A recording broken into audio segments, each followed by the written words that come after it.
Hello, Sagittarius, Sun, Moon, Rising, and Venus signs. Kamusta kayo? Sana po ay nasa mabuti kayong kalagayan. Welcome back po sa Star Tarot. Kung bago kayo rito, welcome din kayo. Thank you for your support. I truly appreciate it. God bless you all, Sag. Una mensahe po ninyo ay mule, someone is extremely stubborn and unwilling to change. Ayan. So, this could be anyone. Baka kasama nyo to sa bahay, no? Na talagang sutil, no? Kahit anong advice siguro ninyo, kahit anong pakiusap ninyo, wala nang yayari kasi hindi kayo pinapakinggan. What else? We have candle. You will be shown the way. Kaya wala kayong dapat na ipag-alala. You have nothing to worry about kasi ipapakita sa iyo ng universe kung nasaan ang way, no? Kung ano yung dapat ninyong gawin. Alright?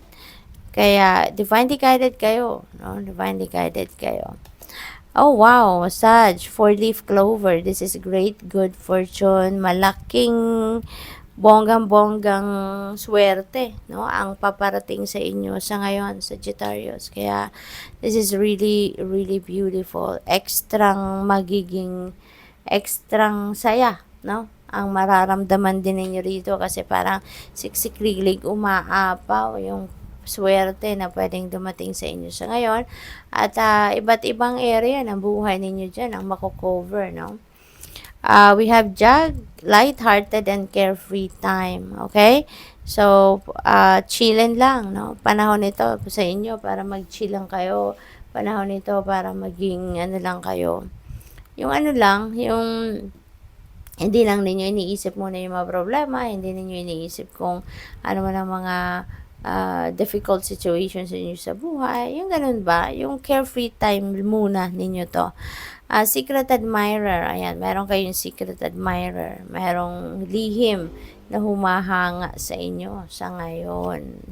We have facts, shrewdness, and resourcefulness, especially in business. Ayan, kung meron kayong negosyo, itong panawagan sa inyo na ito yung kailangan ninyong gawin, itong kailangan ninyong i-integrate sa approach ninyo sa inyong negosyo, sa pagpapatakbo nito.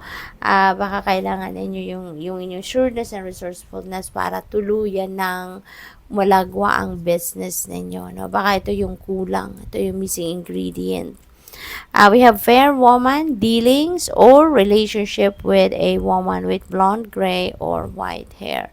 Ayan. So, this could be anyone, no? Si fair woman. This could be anyone sa buhay ninyo. Maaring si fair woman is someone na baka business partner ninyo to. Pwedeng ganun. Or baka lililigawan ninyo, girlfriend ninyo, asawa ninyo, boss ninyo. So, this could be anyone, no? Si fair woman. Pwedeng foreigner ito, no? So, we have box. You will receive a gift. Okay? Meron kang matatanggap na regalo. At we don't know kung ano to. Wala tayong hint, no? Kasi, ayan nga, nakasara pa. So, hindi natin alam kung anong nilalaman ng gift na yan. That could come from this fair woman, diba?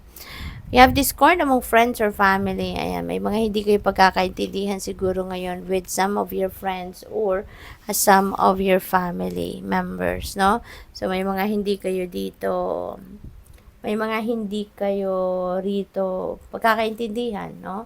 With, hindi kayo pagkakaintindihan with your family members, no? Kaya, importante, no, Sagittarius, na siguro kumalma, no? Kumalma para as much as possible mas maganda yung walang kaaway, 'di ba? Mas maganda yung walang kairingan, ano. So depende sa inyong sitwasyon but as much as possible, 'di ba?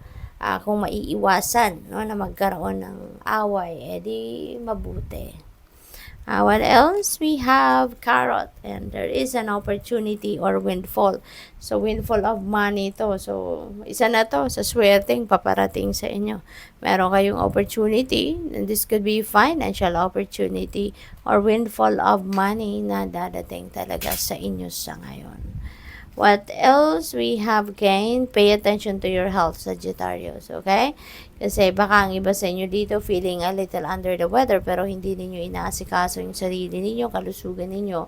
Baka hindi ninyo pinapansin. Meron na kayong kailangang ipagamot, meron na kayong kailangang gamutin, pero baka hindi ninyo pinapansin, no? Kaya pay attention to your health, okay? Kahit gaano kayo ka-busy, kailangang i-prioritize ang inyong kalusugan dahil, 'di ba? How can you perform your job? How can you perform the things that you need to do sa buhay if masama ang inyong pakiramdam, hindi ba? Kaya kailangan on top of your health kayo lagi, okay? We have ink pot, problems to be resolved. Maaring related yan sa inyong kalusugan. Kaya, anuhin nyo na, asikasuhin nyo na ang inyong katawan. Okay? Ang inyong sarili. Focus on your health, no? While you are focusing on other things, while you are taking care of other people, also take care of yourself para maiwasan magka-problema. Okay? We have whale, great worry over nothing. Ayan, so meron din kayong pinoproblema, meron kayong wino-worry, pero hindi naman ito necessary, hindi kailangan, hindi dapat, 'di ba? Pero nagwo-worry kayo. So, if this message resonates with you, alam nyo kung ano to na ipinagwo-worry ninyo at alam ninyo na kayo ito, 'di ba? Kung nagra-resonate ito sa inyo kasi meron kayong ipinag-aalala. Pero it's just a waste of time and energy ninyo kasi hindi naman kailangan. Okay? We have claw, be careful, do not take risk. Okay? Mag-iingat kayo. Hindi ngayon ang tamang panahon para mag-take risk kayo or mag-take chances kayo or lumabas kayo sa inyong comfort zone. Stay put lang muna kayo where you are. Okay? Kung anong kakabalahan ninyo, anong pinagkufokusan ninyo, doon muna kayo. Wag muna kayong gagawa ng kahit anuman sa ngayon na bago. Okay? We have kangaroo, unsettled times, need to plan ahead. Ayan. So, kailangan pagplanuhan. Kung meron kayong binabalak gawin, pagplanuhan, pero hindi yung basta-basta ninyong gagawin or basta-basta ninyong papasukin ng isang sitwasyon. Not now, no? Lalo-lalo na kung ito ay totally new for you. Good luck sa'yo. Thank you for watching. Love and light. Namaste.